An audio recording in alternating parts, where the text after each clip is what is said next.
Try this yummy and simple Manong's fishball sauce. Grab a bowl and pour some water. Add some flour, cornstarch, then give it a mix. Add more water, sugar, soy sauce,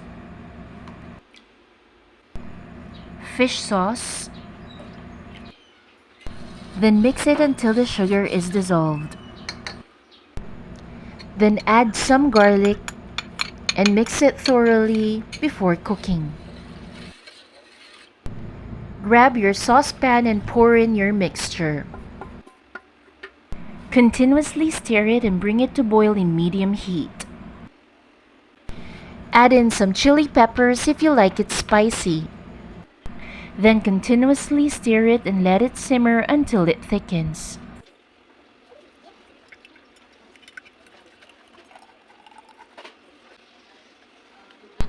Serve and enjoy.